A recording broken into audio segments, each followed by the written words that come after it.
So, dear colleagues, there is no doubt that history has an identity-forming effect at both an individual as well as at the collective level. And as Jörn Rüsen puts it in his latest publication, Historics, and I quote him, "Forming identities is thus one of the most important, if not the most important function of historical thinking in the partial life of its time." End of quotation. All of us define ourselves on the basis of our experiences, events and encounters with other people. And we look for characteristics that, to some extent, reliably characterize us, despite dynamic changes. This is a permanent balancing act. How can we manage to cope with new things and remain loyal to ourselves at the same time? Anybody who closely follows history and history teaching quickly recognize that attempts have been repeatedly made to make people adopt desired identities. The reference parameters of the desired collective identities, such as confession or dynasty, individual state, nation, race or class, and the targeted attitudes of individuals, such as freedom, obedience, equality, personal initiative, and so on, have, however, changed, but time and time again. Individuals, groups, and states exploit history for the purpose of gaining power. I wrote that about that in Public History Weekly last month, and you see on the screen, I hope you see it, the homepage of Public History Weekly. And from Canada, I think there is Stefan Libesque.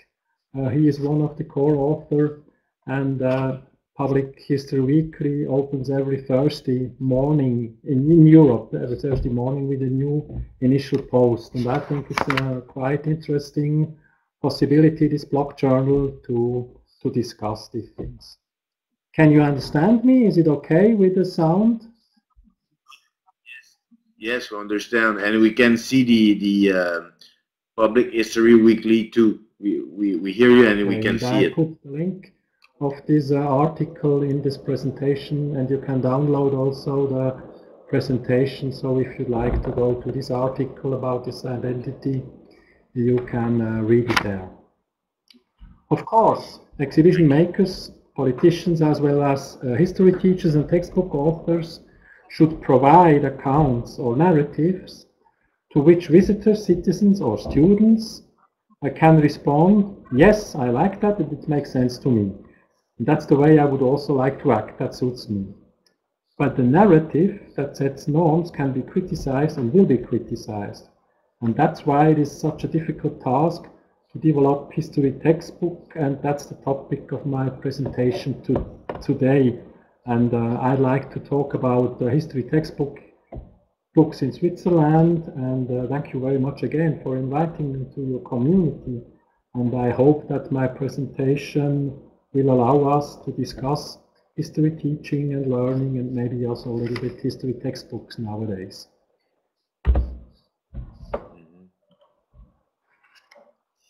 In 2006, the history textbook Observing and Questioning was published, which presents the history of Switzerland during World War II. And already at the time that it was published, it raised a public debate. And the following compilation of headlines from Swiss newspapers provides a cursory glimpse at the media-driven excitement at that time. You can see that there are, of course, in Switzerland, there are also articles in the French language, and there are articles in the Italian language. And for example, in German language, it is written "Scandal is evading our schools," or a textbook raises controversies, a book that gets us to think, a new textbook in an educational minefield, or manual, a new political battlefield. So that this publication captured such immense attention was, on the one hand, prompted by the topic Switzerland and the World War II, because Switzerland's conduct is judged controversially. The publication, on the other hand, also aroused attention because of the new didactical concept we had in this textbook. For the first time, after a long period of time, people themselves were once again the focus of a Swiss history textbook in order to demonstrate that people had, and still have, the freedom to choose how they act, and this in difficult situations too, for example, during war times. So the portrayal of people in history textbooks has time and again aroused discussions in the last few years. And in my present contribution, the individual aspect of these debates will be discussed. And specially selected persons will be presented who have made an issue of in the 3 history textbooks in which I am the co-author. So I've prepared 4 chapters. And I'd like to start with first the hypothesis that people are interested in people. We have to have positive role models for our schools.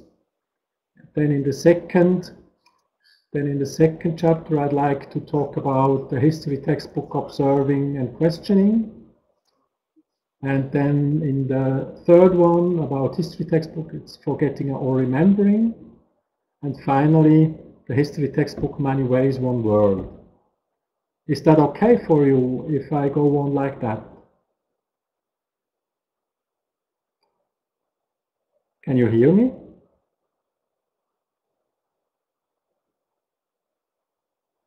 Hello? Is everything okay? Because I cannot hear nothing now.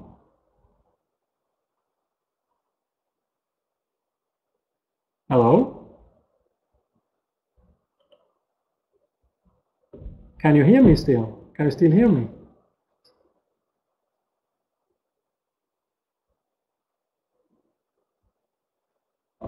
Hello?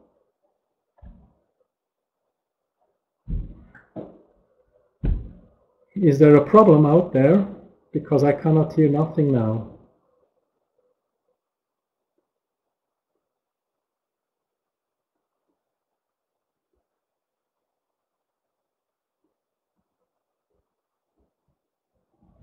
Fine. Jean-Claude Bachon, you're still here.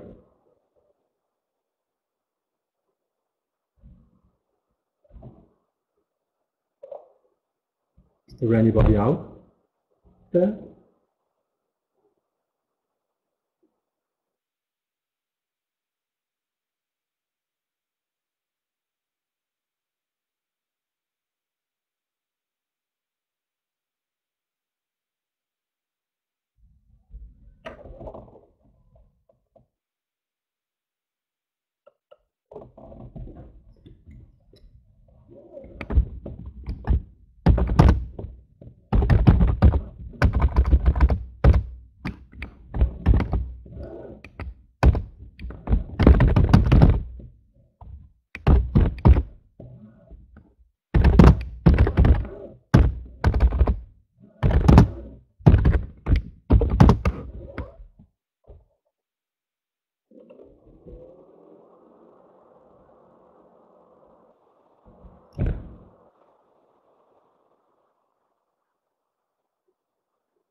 Hello?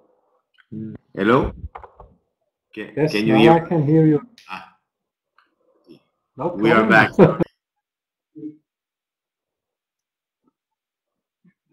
Yeah. There was an internet problem. So sorry, you were talking about the textbooks observing and questioning, and then it got. But now we are there. Okay. Is it okay if I continue with these 4 chapters, and I take 5 to 10 minutes per chapter. Perfect.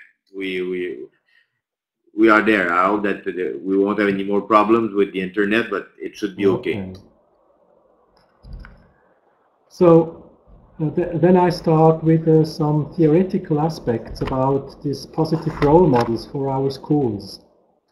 And human action in the ongoing process of societal practice has already for a long time been regarded as a basic category of teaching history.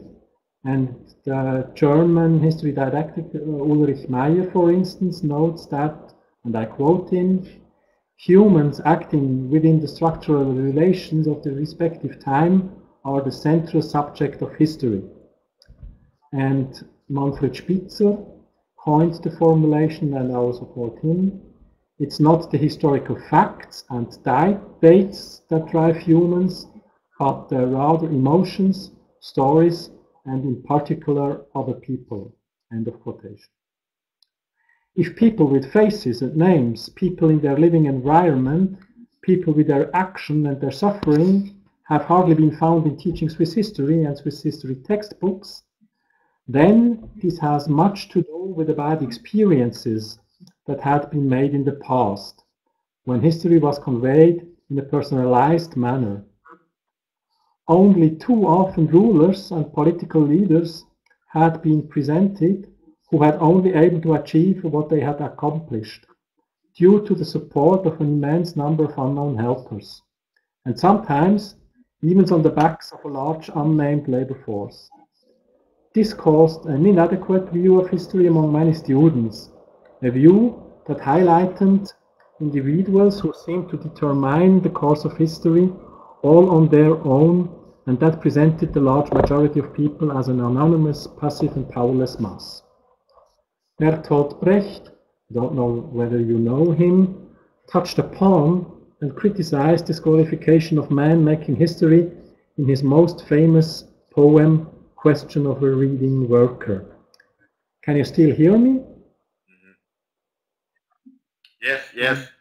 And I know this poem too, the question que se pose un ouvrier qui sait lire. Yes. It's famous indeed. It's a famous poem, even in Germany, Switzerland, and as I hear now, also in Canada. And so at this point, of course, the focus of the portrayal of people in history textbook is not to newly promote heroes and glorify celebrities. Today's objective of presenting people in history textbooks is to show them within their scopes of action and to present them in a way that portrays them within the respective society. Do you also know Heinrich Pestalozzi? You know him. He's a Swiss educationalist, and he lived in the 18th century, and he is still today is rather important for us. And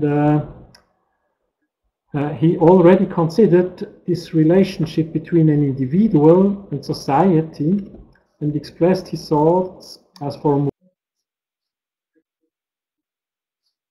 here on the presentation. It is of course crucial that we got to know positive relation in the text. Okay, fine. It is of course crucial that we got to know positive role models in our schools and society. But just as crucial as the history of these individuals are the circumstances in which they lived, which they shaped, and by which they were marked themselves. Part of the history of these people is the history of their respective societies. And whoever thinks about this interaction and whoever pursues the question of what the reasons are for why this or that person acted this and not that way is often forced to think, or sometimes irritated and starts to question things that are a matter of course in the present as well in the past. This triggers the reflective way of dealing with the past and the present, consciously acting as an individual in society. Achieving this is one of the most vital objectives of the education system. So whoever ponders the interaction between man and society can, however, also observe that people in the past indeed had alternative choices in making decisions in many situations. And if this was the case with respect to other people in the past, it's in principle also possible for oneself in the present. So we have different ways to act. This insight into the great possible scope of how to mold one's own life and society provides encouragement and confidence, and eventually causes each person to take influence over his own education, just as Pestalozzi so clearly expressed. So now I would like to present a first textbook. It's in my second chapter. It's the textbook Observing and Questioning, and then I would like to present Gertrud Kurz.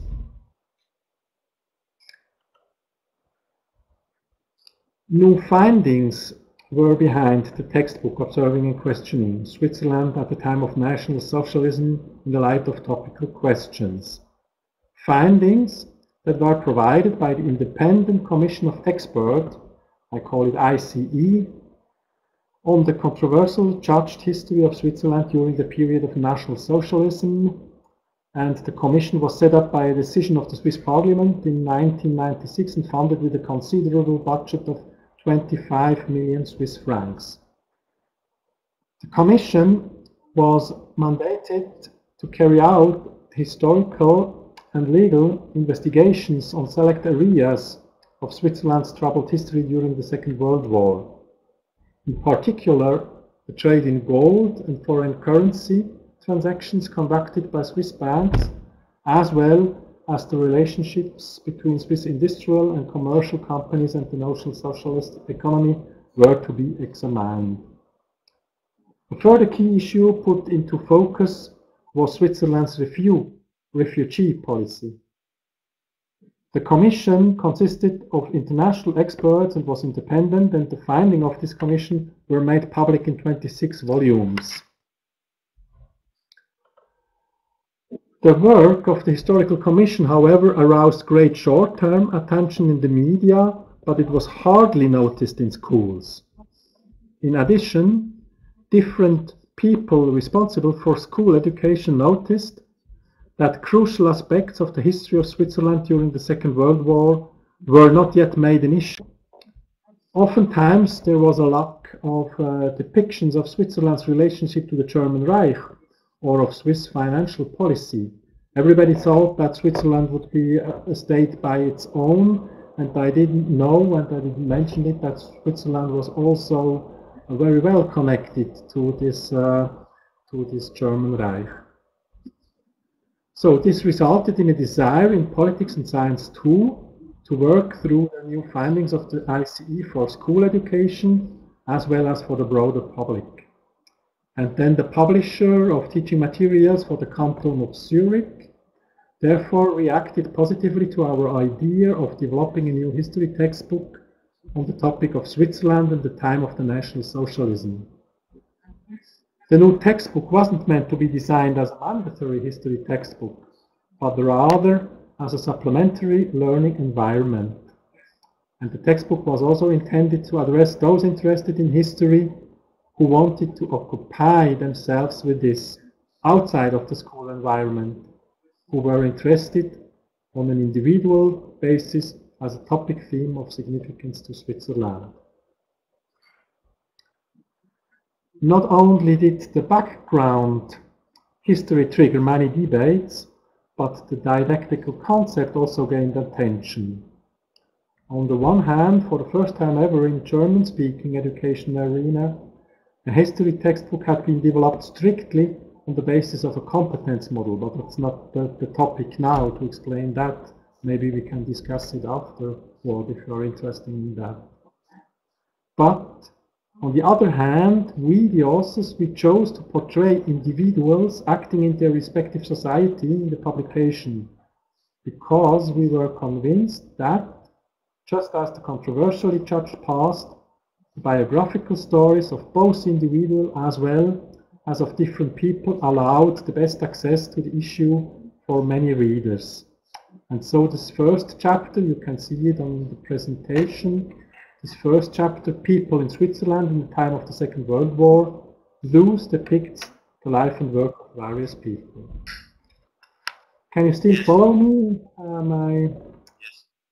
Okay, you can understand it and it is still the PowerPoint presentation. That's fine. So I show you, for example, a double page of this textbook, and we try to, first of all, we identified 11 fields in which we portrayed always two people who acted as differently as possible at the same time and in the same place. And here, for example, we chose to present Alfred Zaunder, and he was an enthusiastic follower of Hitler and also a member of the SS.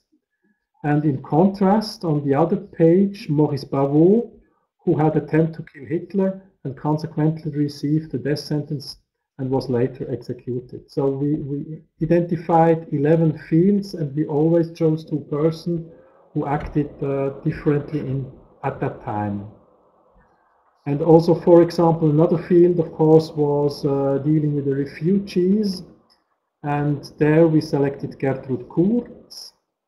And she became involved in rescuing refugees in 1938 after the events surrounding the so-called Kristallnacht. And then in Bern, she took care of incoming refugees from any religious affiliation, beliefs and political convictions too. And she considered in her duty to support people in the hour of their most dreadful predicament. And soon she went by the name Flüchtlingsmutter, that means the mother of the refugees.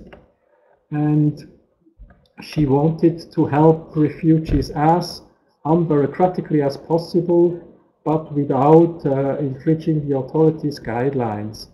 And what was fine for us, you know, maybe you know it, that in Europe actually there are a lot of discussions about refugees coming from Syria.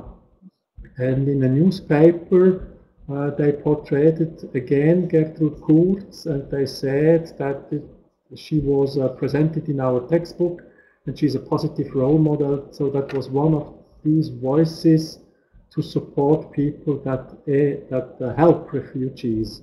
And I liked this article. I liked this article very much because it showed to us that even school textbook, history textbooks, can provoke an effect in society. I continue and I go on to the next textbook. But if you would like to ask me some question, you could. Not yet. We are following. Okay. Then I continue, and I go to another textbook, and it's the name Forgetting or Remembering. And the objective of thematizing people in history textbook is, of course, to make students get to know these people and for the learners to realize that people have the freedom to act even in the most difficult of situations and can stand for tolerance, humanity, and respect. And historical education also imparts knowledge, skills, and attitudes that make life in democratic society possible. The combination of these targets area have of late been summed up by the term competence. And competences should make it possible for students to master challenges in school and society. And nowadays, a new curriculum in Switzerland is therefore being developed. That means in the German-speaking part of Switzerland. As you know, we have 4 national languages. You see on the slide on the right-hand side, a little bit darker, that's the German-speaking part. On the left-hand side, there's the French-speaking part, where Nadine Fink, for example, come from this Lake of Geneva. In the south, there is the Italian-speaking part of Switzerland, and the Roman-speaking part, it's so small you can't see it on this map. So, in German-speaking part of Switzerland, students at the age of 15 should be able to first understand Switzerland in its tradition and enduring change. Then second, elaborate on global historical continuities and upheavals. Thirdly, analyze and exploit historical culture. And fourthly, understand and become committed to democracy and human rights. So these are 4 competence areas in Swiss history. And the students are expected to be able to portray different Swiss personalities who have made an important contribution towards developing ways of living together, both in Switzerland and in the world. So in the first competence area and also in the second one. As an example, Henri Dunant, of course, will be depicted alongside the previously mentioned Gertrud Kurz. And a photograph of Henri Dunant can be found in the history textbook Forgetting or Remembering, which deals with the subject of genocide. When there is talk of atrocities and genocides, light is often shed on the perpetrators and victims. But in the course of history and in the context of all the atrocities and genocides, there were also many people who dedicated themselves to the peaceful coexistence between people, who fought against injustice and saved many human lives. Some of them received the Nobel Peace Price, and the history textbook Forgetting and Remembering invites the students to portray one of these Nobel Peace Prize winners by carrying out a portfolio task. Henri Dunant, for example, he is the man on the left, who time and again is portrayed by students. He was born in 1828 and later worked in Geneva as a merchant. And in 1859, when traveling together with Napoleon III to conduct business negotiations, he passed the town of Solferino, and in that way became an accidental witness to the carnage of the Battle of Solferino, which claimed over 10,000 victims and resulted in several thousand of casualties. And shocked, he spontaneously organized volunteers among the populations who nursed and cared for the injured as best they could, and even irrespective of which side they had fought on. And then, 10 years later, he published a book as Un souvenir à Solferino, and in it he called for an international agreement for the protection of all war victims, irrespective of varying faction. And during the course of the 20th century, the ICRC developed into the International Red Cross and Red Crescent movement, which approximately 97 million members actively work for today, and about 300,000 of them as full-time employees. And it is located in Switzerland, as you know, in Geneva. And Henri Dunant himself became impoverished after going bankrupt and wandered throughout Europe in the year to follow until he settled down in Haydn in the Appenzell. And there he was discovered by a journalist who brought the public's attention to him, and then in 1901 he was awarded the first Nobel Peace Prize for his work. And so Henri Dunant has become a positive role model for young people in Switzerland, and his life and works are exhibited in different museums. Naturally, in the Museum of the International Red Cross and Red Crescent, you can see it here, but also in the town of our university, in the Bourbaki-Museum in Lucerne. And the centerpiece in this museum is one of the few still preserved cyclorama paintings. It is 112 meters long and 10 meters high, and depicts the French army, the Eastern Army, fleeing from the German forces towards the end of the German-French War in 1870-1871, and crossing then the border to safety in Switzerland. And the view, the painting, one experience is how a portion of the approximately 90,000 strong Eastern Army was disarmed at Les Verrières and cared for by the Red Cross and civilian population. And this huge cyclorama is an attraction from before the time of the cinema, and even today still appeals to the viewer as an indictment of war and as a witness to the first humanitarian action of the Red Cross. And by the way, we developed a special tablet app now for the museum. If you go to the website of the museum, I put the link on this PowerPoint presentation. You find all the information, of course, also in the French language. And you'll see down here, you can find this trailer, this YouTube trailer that informs you to this tablet app. And in this tablet, with this tablet app, students can discover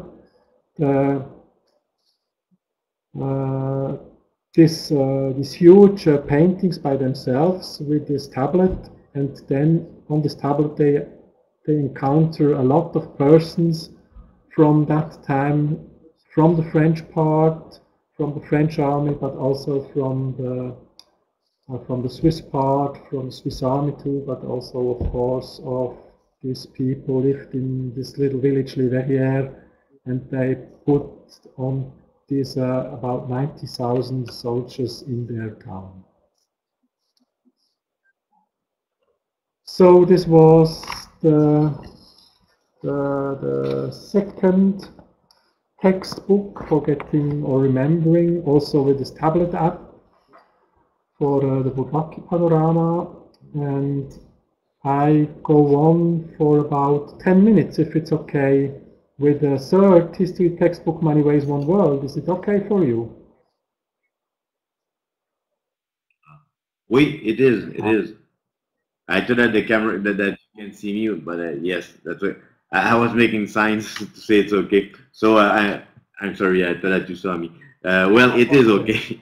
Fine. Then I will continue with the next part, with the last part, with this history textbook, Many Ways, One World. And in contrast to the two history textbooks, Observing and Questioning and Forgetting or Remembering, mentioned above, and both of which highlight a specially selected topic more closely and are used as additional materials in school, the history textbook Many Ways, One World is a combined text and workbook that acts as a guide to the history of the 20th century for the 9th grade students and teachers alike. Accordingly, various are the people who are introduced in this textbook, and there are likewise various assignments that relate to these people. The assignments are designed to help encourage students to think in historical terms and to support them in acquiring knowledge, competences, and positions. Assignment found in a history textbook can be differentiated according to various criteria. For example, according to subject-specific learning activities that are allotted to the students by casting lots. And those, there are assignments too. Firstly, increase awareness about the different time periods. Secondly, explore historical primary sources and interpret narrative sources. Thirdly, interpret history. And fourthly, orient oneself toward time and how one experiences it. I tried to put the laser pointer, but I didn't manage it. Here on this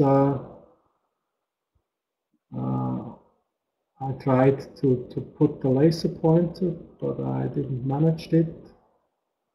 So you see here this model, this competence model. It starts with increased awareness about the different time period. So you have to have questions to find certain people, for example, or Second World War, or even this genocides. Then you have to find historical primary sources. You have to understand them, to put them together. That's the third step, to interpret history, to put them together with other primary sources, also with narratives. And finally, if you go on in this historical learning cycle, to orient yourself towards time, for example, to find a role model, to have new ideas about the past, and so on. For example, we portrayed Mamadudjan. He is depicted in the chapter of migration. He's 16 years old, comes from Guinea, was smuggled onto a ship during the upheavals of war after his parents had been killed, and arrived in Switzerland hidden in the trunk of a car. Alongside the picture of Mamadudjan and the account of his story, there is printed excerpt from the Swiss asylum law to act as a third learning aid. Narrow questions are also asked in order to explore the material, such as how did Mamadudjan come to Switzerland, or what categories of people are recognized as refugees in accordance with Swiss asylum law. A completely different type of assignment is the so-called portfolio assignment. I don't know whether you use it also as often as we do it in Switzerland. These are large, open assignments without basic materials, which the students are supposed to solve autonomously, and which then results in a product, for instance, in a poster, a website, a brochure, a small audio image, or even a film. Portfolio assignments foster all the competences that are required for historical learning. And the most demanding aspect of developing an assignment is creating such a learning environment. You see here such a task in a portfolio assignment. So the task is to portray a person who dedicated him or herself to bringing about peaceful coexistence. And what's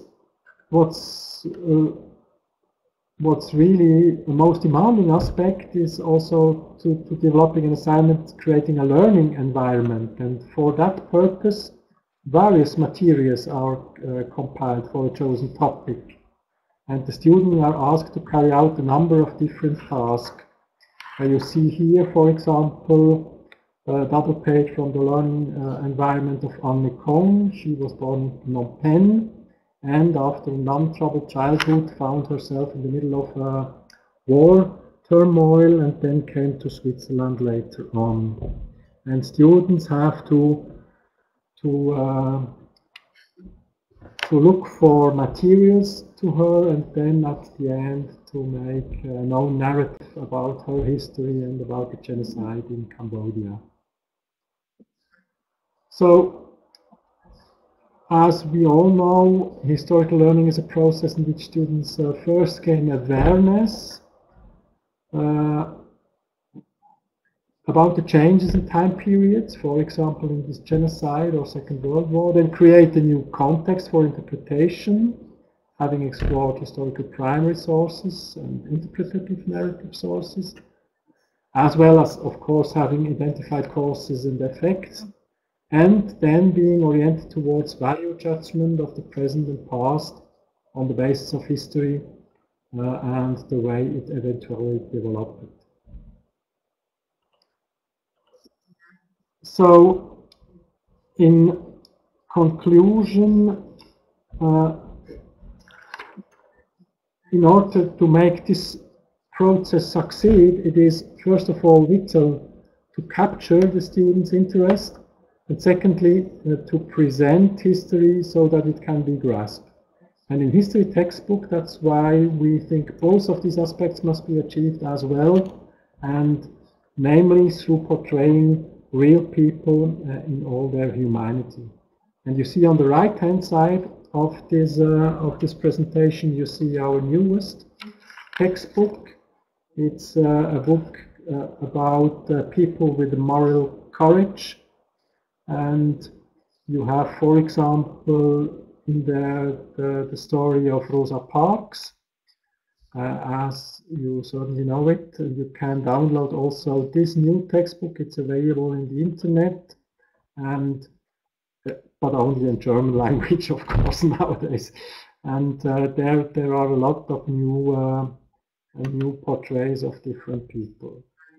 So today I was invited to show you, to give you an insight in our history textbooks. I showed you 3 textbooks. I showed you this new one, People with Moral Courage.